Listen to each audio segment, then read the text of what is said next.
जैनम जयतु शासनम विश्व कल्याण कारकम।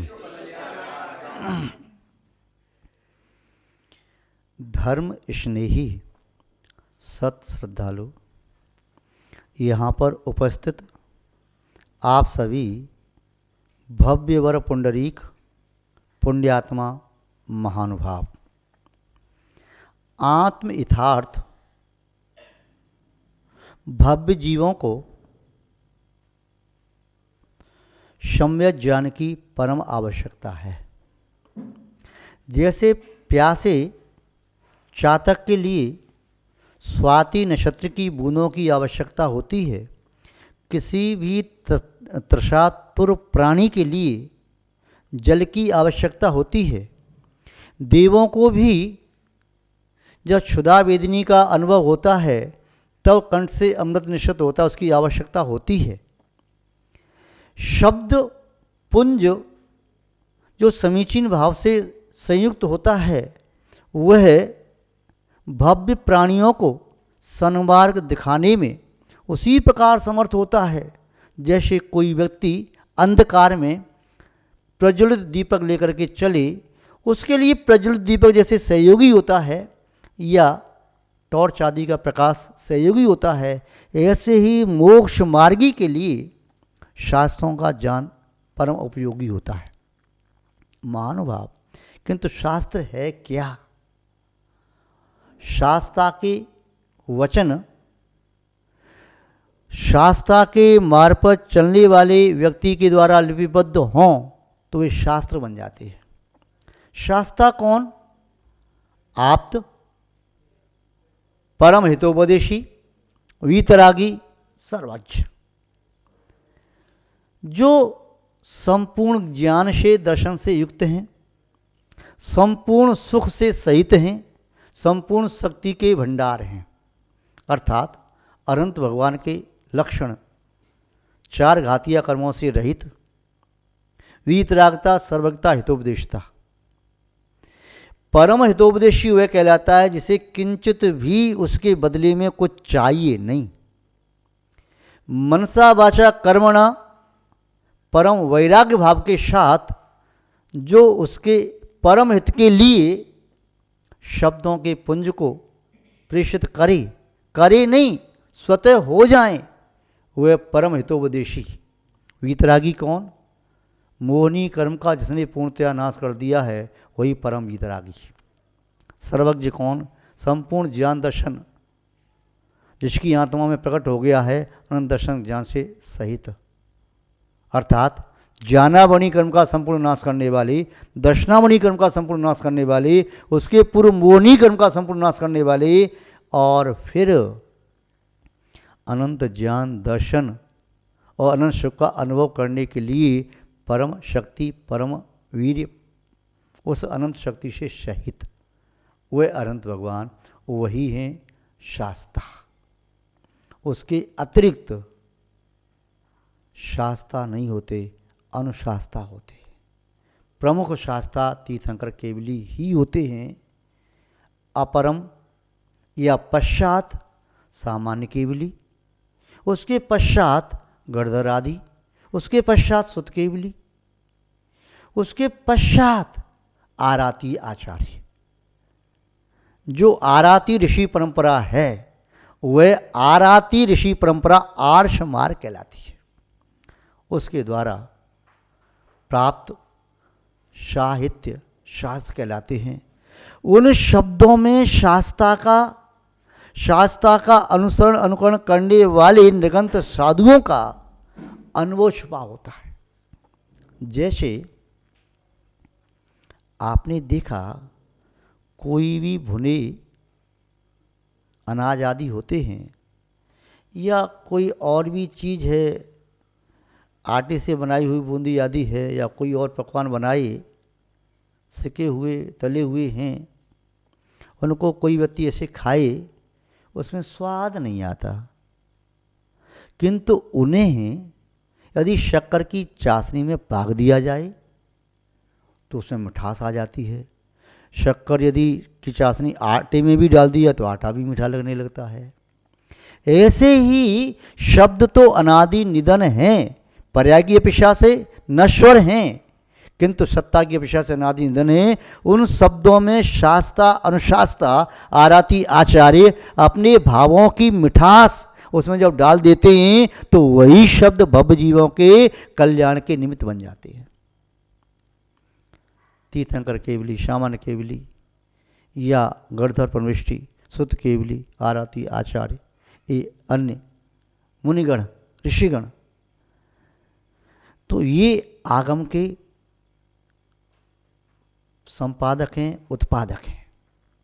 मूल ग्रंथकर्तारा श्री सर्वज्ञ देवा, तत्व ग्रंथकर्तारा श्री गणधर देवा, प्रतिगणधर देवा।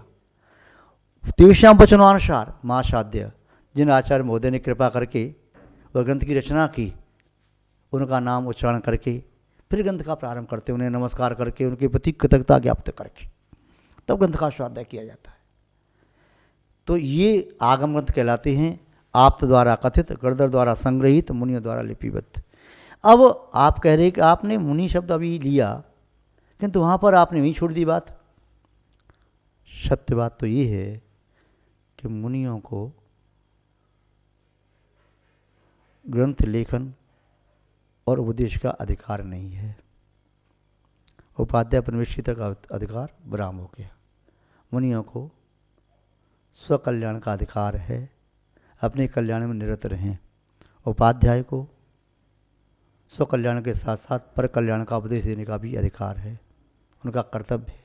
आचार्यों को उपदेश देने के साथ साथ व्रत, नियम, संयम आदि और प्राश्चित देकर शुद्धि करने का, संग्रह, अनुग्रह का, निग्रह का अधिकार है। तो आचार्य महोदय लिपिबद्ध भी करते हैं। तो यहाँ पर भी भव्य जीवों के हितार्थ आचार्य महोदय एक ग्रंथ की रचना कर रहे हैं। जब अंदर से करुणा तीव्र और बलवती होती है तब भावनाएं शब्दों का रूप लेकर के भव जीव के हित में प्रस्फुटित होती है। पृथ्वी की प्यास जब तीव्र हो जाती है तो आकाश में सघन श्याम घन छा जाते हैं और प्रकृति की प्यास को देख करके भी बरस उठते हैं। पपीहे की कूक, मयूर का नृत्य आनंद देख करके आता है तो फिर उस आनंद को बढ़ाने के लिए वर्षा होती है, वृष्टि होने लगती है। पृथ्वी ये कहे कि मेरी प्यास की काबिलियत थी इसलिए मेघ वर्षा हो गई, तो ये पृथ्वी का या पृथ्वी के तुच्छ पादवों का ये थोथा अहंकार है। शिष्य वही है जो शिष्टता से युक्त हो, इष्ट को न भूले और मिष्टता में सना रहे। जिसमें शिष्टता है, इष्ट को भूले नहीं, मिष्टता से संयुक्त है, वही अभिष्ट फल को, अभिष्ट पद को प्राप्त करने में समर्थ होता है। तो शिष्य कभी ये नहीं कहता गुरु महाराज से कि आपने मुझे क्या दिया, मेरी योग्यता से मैंने प्राप्त किया है। यदि ये कहता है तो शिष्ट वह शिष्य नहीं, वह तो अशिष्ट हो गया, दुष्ट हो गया। गुरु की सहज कृपा दृष्टि बरस गई, वर्षने पर भी यदि शिष्य में कठोरता का त्याग नहीं हुआ, शिष्य में शिष्टता नहीं आ रही है, तो समझो वह शिष्ट की पात्रता से रहित है, पाषाण की तरह से है। पाषाण को जल में डाल दो तब भी वह मुलायम नहीं होता। वह मिट्टी की तरह से नहीं कि एक एक बूंद को पी जाए और समा जाए और फिर अपने कठोर रूप को छोड़ करके नवनीत जैसा मुलायम हो जाए। आचार्यों ने शब्दों को संग्रहित करके उन शब्दों में ऐसी शक्ति भर दी जिस शक्ति के माध्यम से मोह का जो शत्रु है, दुष्ट, वह तिलमिला जाता है। मोह का अंधकार है, तिरोहित होने लगता है, अज्ञानतम छटने लगता है, असंयम की बेड़ियां तर तर टूटने लगती हैं। एक गुरु महाराज के शब्दों में सामर्थ्य है।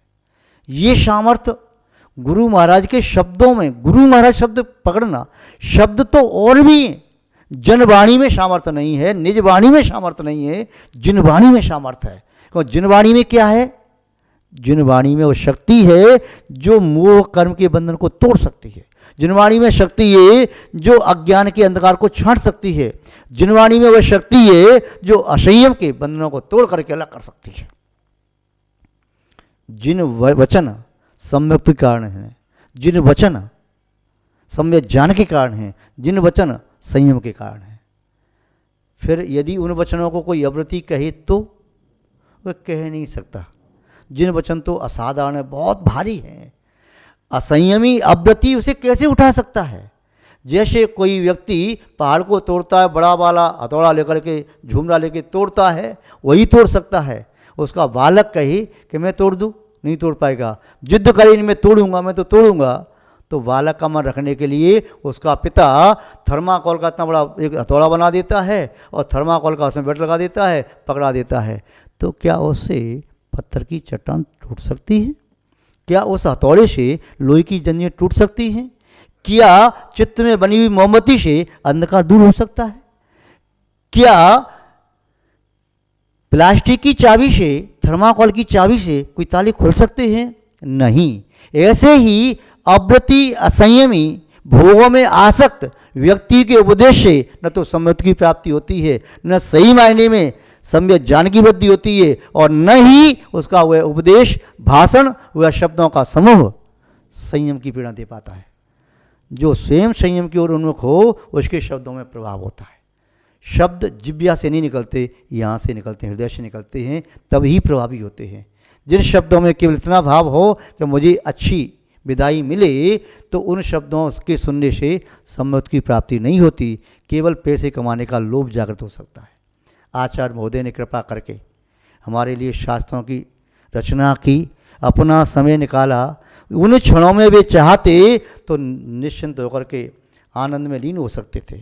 जैसा विद्युत दौलराम जी ने लिखा, यूं चिंत निज में थिर भई तिन अकथ जो आनंद लहो, सो इंद्र नाग नरेंद्र व अहमिंद्र के नाई कहो। ऐसे आनंद को ले सकते थे। जैसे आनंद में लीन हो गए तो उन्हें कुछ ख्याल नहीं है। हिरण भी यदि खाज खुजा रहे हैं ना,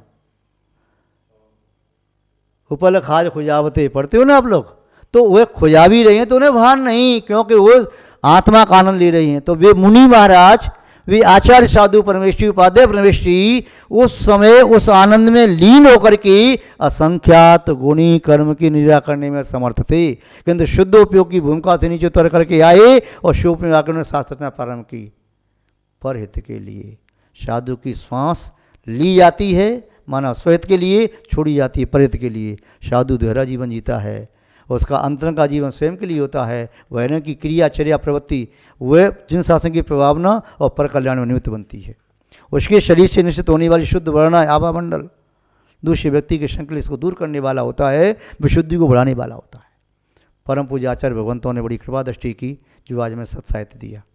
उन्हीं आचार्यों की श्रृंखला में एक नाम बड़े सम्मान के साथ, बड़ी भक्ति विनय के साथ लिया जा सकता है, आचार्य भगवान योगेंद्र देव। जो इंदु नाम उन्होंने की कई रचना हैं, परमात्म प्रकाश आदि, दुआ पाउडर आदि, या गानांकुश, ये कई रचना हैं। पूज्य आचार्य भगवान योगेंद्र स्वामी क्या गजब के आचार्य रहे। उनका नाम स्मरण करते ही ऐसा लगता है जैसे अंदर कुछ होने लगता हो। सूर्य की किरण को छूते ही नवनीत में अंदर कुछ होने लगता है। ऐसे ही उन परम आध्यात्मिक आचार्य महोदय का नाम लेते ही जैसे विकृतियां विकार धुलने लगते हैं। सूर्य की किरण पड़ते ही बर्फ पिघलने लगती है। ऐसी आचार्य महोदय की छवि नेत्रों में आते ही ऐसा लगता है विकार तिरोहित होने लगते हैं। पूज्य आचार्य योगेंद्र देव क्या संवेगी अवस्था में, शावक अवस्था में रहे, क्या बाल्य अवस्था से ही उनके माता पिता के जो संस्कार थे, उन संस्कारों के कारण बचपन से ही उनमें आध्यात्मिक ज्योति जगी थी। ऐसी नंदादीप जला, ऐसी ज्योति जगी, ऐसा नंदादीप जो अबुझ माता पिता से वैरागी संवेगी रहे, जिन्होंने स्वयं अपने आत्मकल्याण का मार्ग चुना हो। निस्संदेह संतान तो आत्मकल्याण का मार्ग बढ़ेगी ही बढ़ेगी। वे आचार्य महोदय जिन्होंने दीक्षा लेकर के क्या अपनी आत्मा में आध्यात्मिक ज्योति को विकसित करते चले गए। छोटी सी ज्योति, दीप में तेल घृत कम होता है तो बत्ती थोड़ी थोड़ी जलती है, और तेल घी ज़्यादा डाल दो, बत्ती थोड़ी चौड़ा दो तो उसकी ज्योति मोटी हो जाती है। कम तेल से मोटी बत्ती भी डाल दो तो ज्योति बड़ी नहीं होती। ज़्यादा मोटी बत्ती तेल घी को जल्दी पी जाती है, और ज़्यादा घी तेल हो फिर बत्ती मोटी डाल दो तो प्रकाश ज़्यादा होता है। उनकी आध्यात्म ज्योति बढ़ती चली गई। उन्होंने जहाँ एकांत बैठ कर के आनंद लिया, परमात्म प्रकाश, जैसे परमात्मा प्रकाश डाल दिया हो, पाहुड़ दोहा पाहुड़ या अन्य ग्रंथ या ये ज्ञाना को सी ले लो।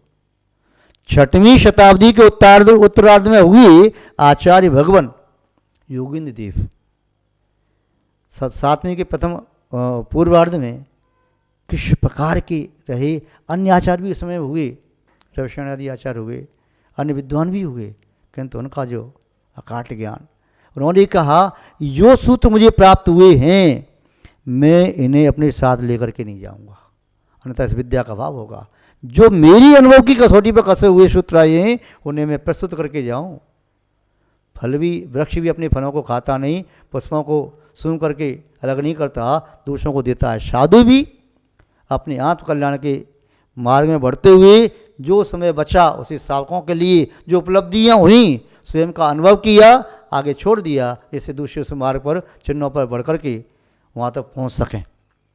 ज्ञानांकुश ग्रंथ लगभग 41 काव्य में रचा हुआ ग्रंथ है।